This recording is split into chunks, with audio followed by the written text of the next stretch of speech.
Hello welcome to my channel. నేను మీ సువర్ణని. ఈ రోజు ఒక వీడియోతో మీ ముందుకు వచ్చాను. భద్రాచలంలోని పాపికొండల చరిత్ర చూద్దాం.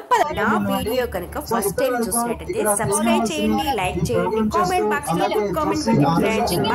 మళ్ళీ మా కోసం మీరు మనీ గిఫ్ట్స్ హెల్ప్ చేసినందుకు మీ అందరికీ కూడా పేరు పేరున మీకు కళాబంధనాలు sir. Thank you very much.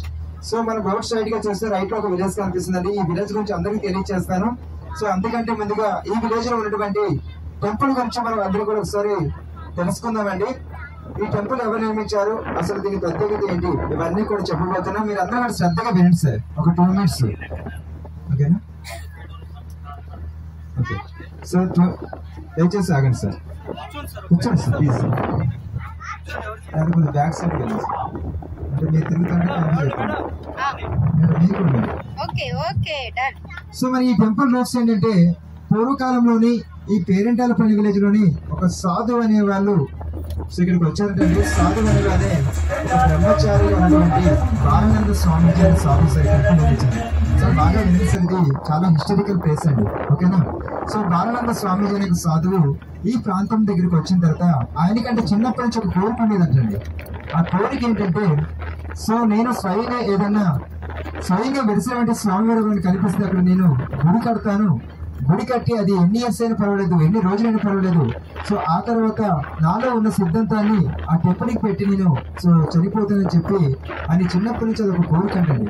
అందుకే ఆయన మ్యారేజ్ చేసుకోకుండా ఉండిపోయాడు. ఒకవేళ మ్యారేజ్ చేసుకుంటే మన భార్యకి వాళ్ళ పిల్లలకి చాలా దూరం అయిపోతానని చెప్పేసి మ్యారేజ్ చేసుకోకుండా బ్రహ్మచారిగా ఉండిపోయామంటే బాలానంద స్వామీజీ సో ఆ టెంపుల్ స్వయంగా నిర్మించి ఏం పెట్టారంటే, ఆ టెంపుల్ కి రూల్స్ రెగ్యులేషన్స్ గురించి మనం ఇప్పుడు మాట్లాడుకుందాం సార్.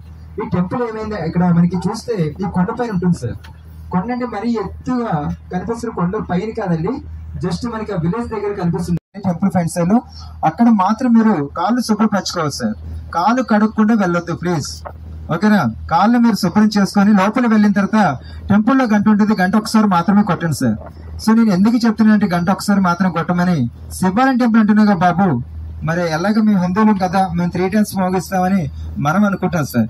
కానీ అలాగే మరి ప్రతి మతం ప్రతి కులం వారు వెళ్ళేవారు చూడండి, వాళ్ళ సాంప్రదాయ ప్రకారం వెళ్తున్నారని వాళ్ళు అనుకుంటారు. కాబట్టి అందుకనే సో క్రిస్టియన్స్ అయినా ముస్లిమ్స్ అయినా ఇక్కడ జైన్లు అయినా సరే హిందువులు అయినా సరే ఒక్కసారి మాత్రమే కొట్టండి సార్, ఓకేనా? టెంపుల్ లోపల వెళ్ళిన తర్వాత స్వామివారు మనకి స్ట్రైట్ గా కనిపిస్తుంటారండి. సో స్ట్రైట్ గా కనిపిస్తున్న స్వామివారి దగ్గర మీరు ఏం చేస్తారంటే, అక్కడ లోపల మనకి చాలా ప్లేస్ ఉంటుందండి. 3 సార్లు ప్రదర్శనలు ఎలా చేసుకోవాలంటే, ఇలాగా ఎవరిది వాళ్ళు చేసుకోవచ్చు సార్. మసీద్కి వెళ్ళి ముస్లింస్ నమాజ్ చేసుకుంటారు, చర్చ్కి వెళ్ళి క్రిస్టియన్స్, ఓకేనా? సో చర్చ్కి వెళ్ళి వాళ్ళు చేసుకుంటుంటారు, హిందువులు నమస్కారం చేసుకుని వాళ్ళు చేసుకుంటారండి. అలానే మీరు కూడా చేసుకోండి. ఏదైతే మీరు 3 సార్లు ప్రదర్శనలు ఉంటే అవి మీరు చేసుకోవచ్చు సార్, ఓకేనా? సో అలాగే చూడండి సార్, దయచేసి వినండి. ప్రదర్శనలు అయిపోయిన తర్వాత మీరు తప్పకుండా మీ మనసులో ఉన్న కోరికలు కోరుకుంటే తప్పకుండా నెరవేర్స్తారండి స్వామివారు, ఓకేనా? తప్పకుండా నెరవేర్స్తారండి స్వామివారు. సో ఏ కోరికైనా కోరుకోండి సార్, ఎందుకంటే ఒక ప్రగాఢ నమ్మకం సార్. ఈ దేవుడు చాలా సత్యమైనటువంటి దేవుడు సార్, ఓకేనా? ఇక్కడ మాంసాహారం తిన్నవారు కానివ్వండి, మద్యం సేవించిన వారిని కానీ లోపల పంపించరండి ప్లీజ్, ఓకేనా? మాంసం తిన్నవారు అంటే ఏదైనా నాన్ వెజ్ తిన్నవారు లేదా ఆల్కహాల్ తాగిన వారిని మాత్రం లోపల పంపించరు. అందుకే చాలా నీట్ గా ఉంటారండి ఇక్కడ అంతా కూడా, ఓకేనా? లోపల వెళ్ళిన తర్వాత మీకు అర్థమవుతుందండి. సో ఇక్కడ మేనేజ్మెంట్ చేస్తుంది గిరిజనులు అండి. ఆ ప్రాంతం దగ్గర బాలానంద స్వామీజీ చనిపోయాడు అని చెప్తుంటారు.